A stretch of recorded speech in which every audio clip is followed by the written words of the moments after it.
I'm sorry, Jonathan. Mr. Hampton needs me right now.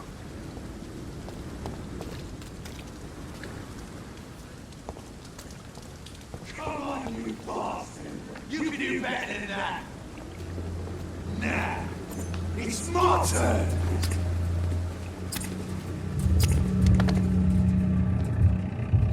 Rotten or pristine, each heart contains the seeds of life. Drink at this river, try it all.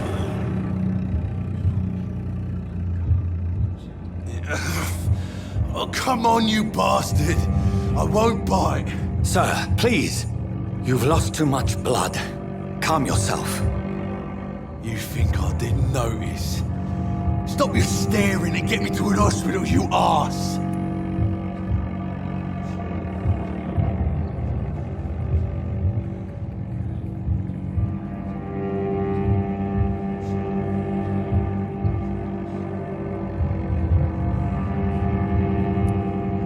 I've a mind to let you bleed out.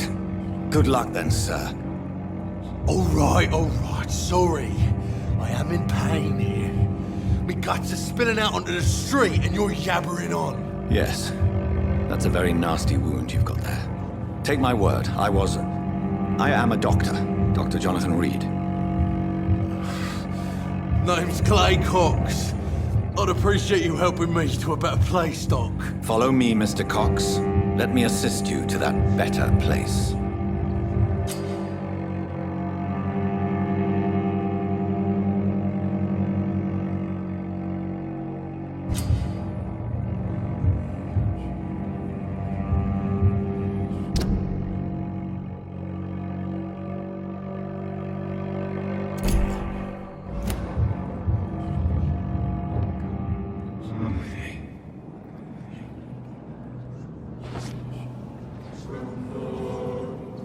Bring this fading light into the shadows. Dance with him the dance of life and death.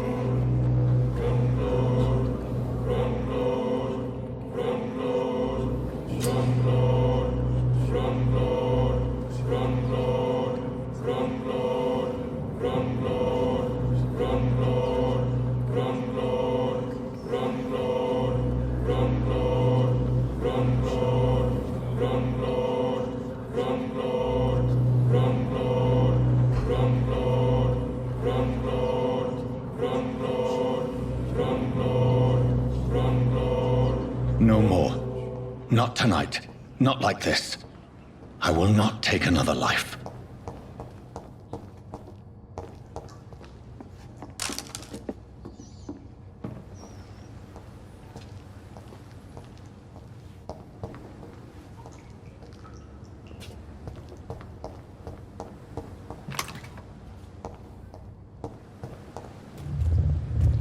It is wise for the huntsman to sometimes let his prey go, but no famished hunter can run for long.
Doctor, where have you been? I've little time to play hide and seek with new staff members, no matter how illustrious they may be. I found a wounded man by the docks. He answers to the name of Clay Cox. He requires urgent medical attention. Already making the rounds? That's the Pembroke spirit. I'll ask our porter, Milton, to bring him back immediately. Thank you, nurse. What can I do for you? Dr. Swansea insisted we provide you a quiet office. You'll find it on the second floor with your name on the door. Thank you. Nurse Crane, isn't it? Yes, Dorothy Crane. Welcome to Pembroke Hospital, Dr. Reed. Your office has been prepared. I would like to ask a few questions first. And Mr. Hampton, the patient we brought in, how does he fare? I gave him a sedative to help him sleep. Poor thing was in quite a state of shock. What kind of man is Dr. Swansea? Well, you accepted the job from him. I thought you would have known about your employer.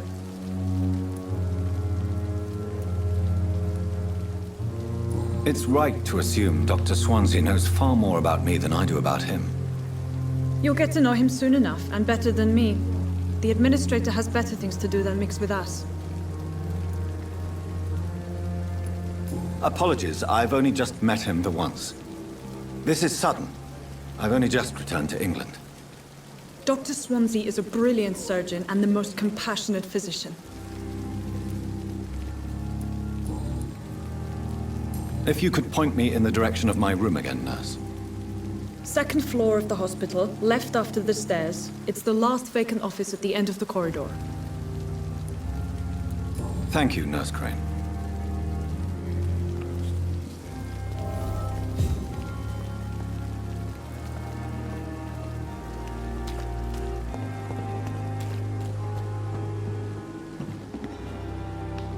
Good evening, sir. So it is true. The famous Dr. Reed has joined us.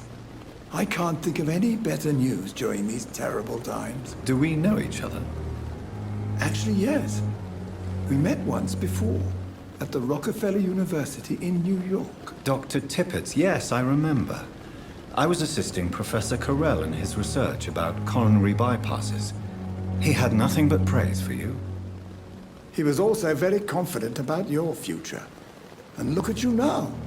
Eminent surgeon and blood transfusion specialist.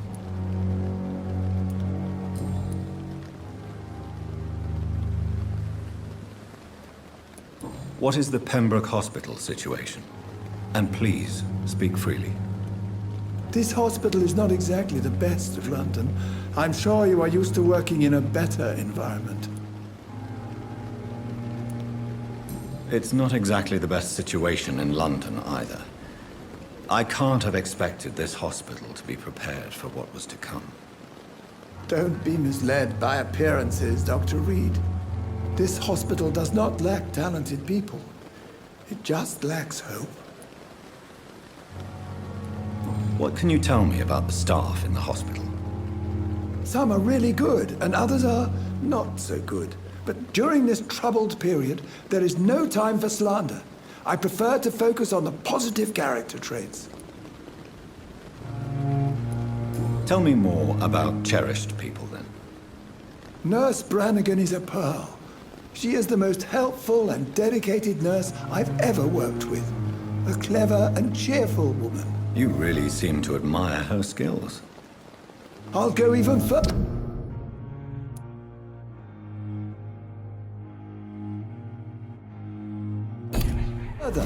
If she was a man, she would be a damn fine practitioner.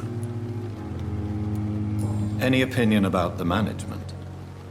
I don't always agree with Dr. Swansea's reserve, but I must admit he does all he can to keep this facility running during this crisis. Ah, yes, the burden of command. I was fed up with this concept while serving as a medical officer. Don't get me wrong. Swansea's a good administrator. I just wish he would get out of his office now and again.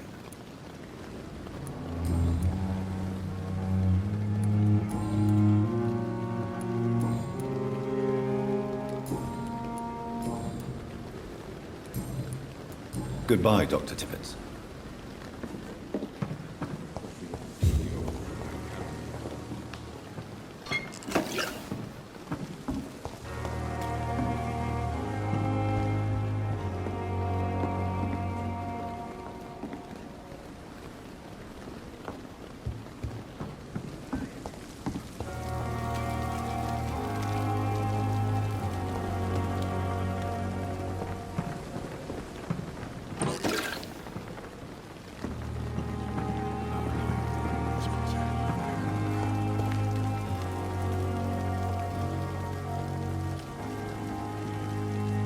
Good evening, sir. I'm Dr. Jonathan Reed. I'm new here. I've already heard about you, Dr. Reed. I'm Milton Hooks, the ambulance driver for this shithole of a hospital. That's quite a blunt introduction, Mr. Hooks. You can call me Milton. I like to speak my mind, Dr. Reed. Perk of the job. Don't judge me, and I won't judge you. I'm not sure I understand what you're talking about. Well, I'm no doctor, but I'm pretty sure a gun can't be used as a surgical instrument. You have a keen eye. I learned to shoot during the war, and have carried one ever since. Old habits die hard. No need to explain, Dr. Reed. And if you ever need a better gun, remember, I may have something for you.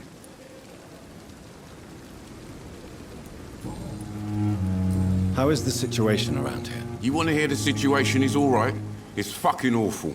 We lack everything, and it's getting worse every day. So what do you do exactly in this hospital? Apart from smuggling guns, I mean. I've been an ambulance driver since... too long, I guess. I bring sick people here night and day. It's a dirty job, but I get it done. Most of the time.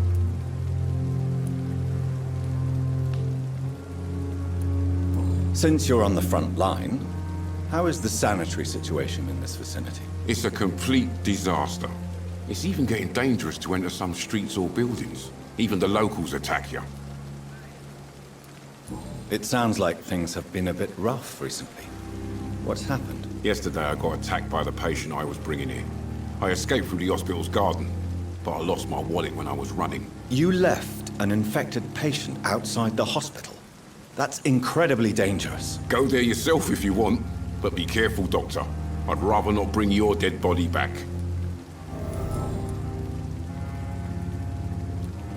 Are you really smuggling weapons through the hospital? And why not? I've already been attacked by patients, you know. And by gang members willing to steal my money. But you're not defending yourself. You're selling guns to civilians. You keep people alive your own way, Doctor. I offer them another way to protect their health.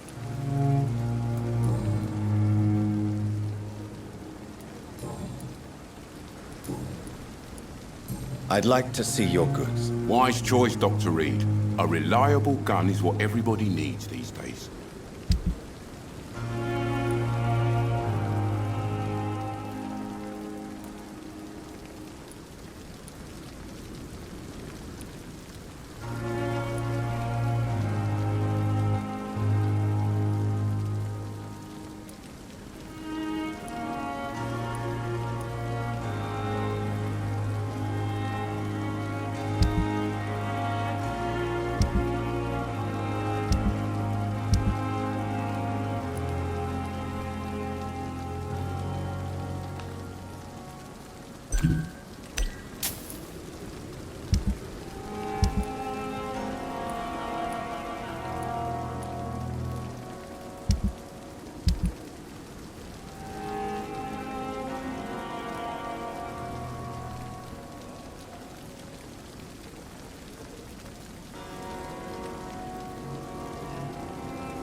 Dr. Swansea is right. This place seems perfect to conduct my research. Good evening, miss. I'm Dr. Reed, the new surgeon at the Pembroke Hospital. And who are you? Your name has no meaning to me, mortal. You're nothing but dust blown by the winds of eternity. I beg your pardon? What are you begging for, mortal? My clemency? Well, tonight maybe I'm inclined to mercy. You'll never forget the night you met Thelma Howcroft. You keep calling me mortal. Why is that? And if I'm mortal, what are you? Well, Dr. Reed, if you must know, I'm a vampire.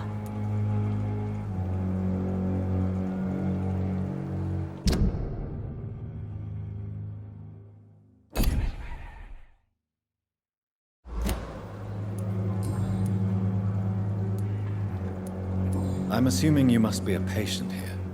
Am I right, Miss Howcroft? It's only a cover. To hide from my enemies.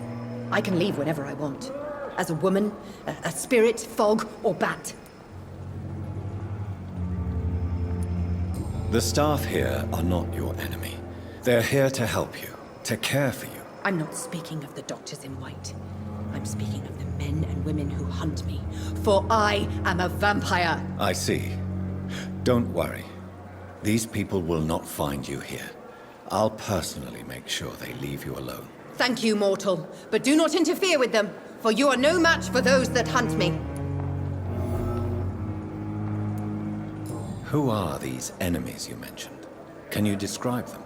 I cannot say for sure. But I sense their eyes on me from nearby.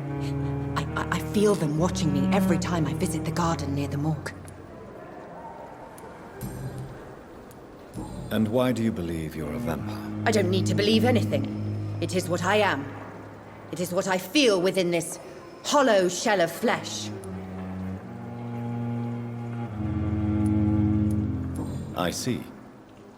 Have you ever heard of Cotard's syndrome, Miss Howcroft? Never. It's a mental illness discovered by a French neurologist named Jules Cotard. The affected patients are delusional. They believe that they are putrefying, that they are dead, a ghost or a ghoul. Or in your case, a vampire. Delusional, you say? Oh, sad and petty mortal. You...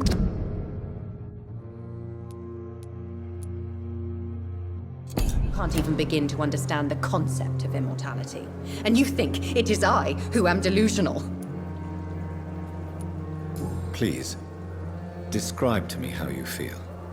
What is it like to be a vampire? I can hear my body crumble from the inside as my flesh cracks and fades. I sense the last pulse of postulant blood within my drying veins. I need new blood.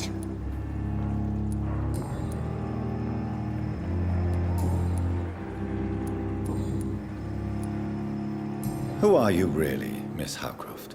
I mean, apart from being a vampire. Is that not enough for you, puny mortal?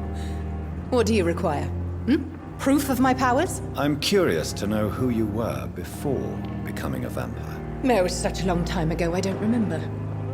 Centuries of unholy life can have strange effects on one's minds, you see?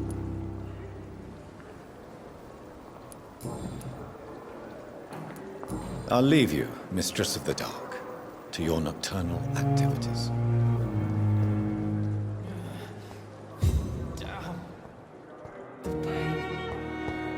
It's here again.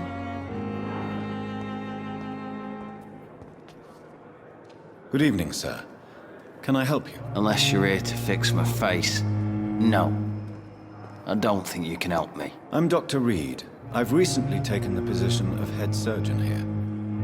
War injuries, am I right? You guessed right, Doctor. German shell took my pretty little mug right off. But they still call me Thomas Elwood.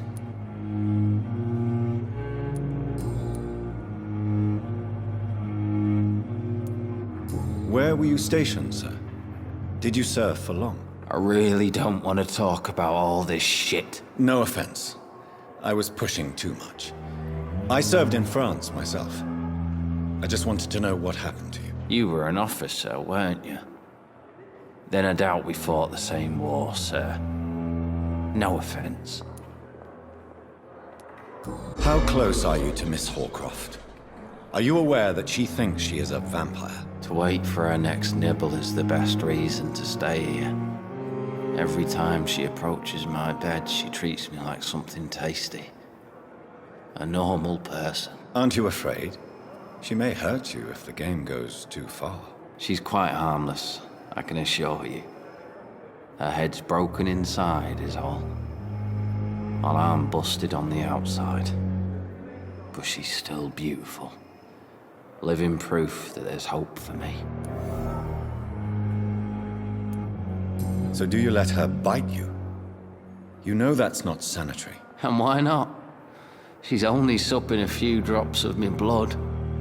And the pain, it's real for once. She could decide to bite less willing patients. Then it's another good reason for me to stay here, Doctor. You do realize she's mentally disturbed. It's called the Cotar syndrome. She truly believes she's a vampire. In her madness, she never refers to my scars. And frankly, if I could, I'd join her world. It seems much more fun than the real one.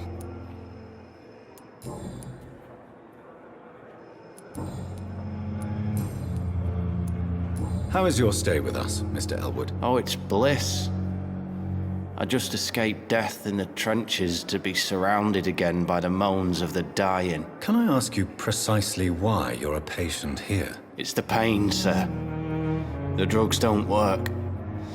It just hurts under the scars, if you get my drift. Can I do anything for your pain? Nurses gave me a bunch of pills. No effect. Told you. It's like the flames are under my skin, burning away. Who is treating you? Is someone in particular looking after your case? Nobody since the old and tired doctor spoke to me. Started to think I was forgotten about. Wouldn't blame you. You don't seem worried by that. My face hurts so much more when I smile or cry. I've learned it's easier not to speak.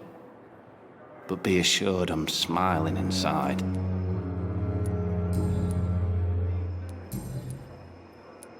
Goodbye for now, Mr. Elwood. Fear and disgust on every street corner. The daily routine.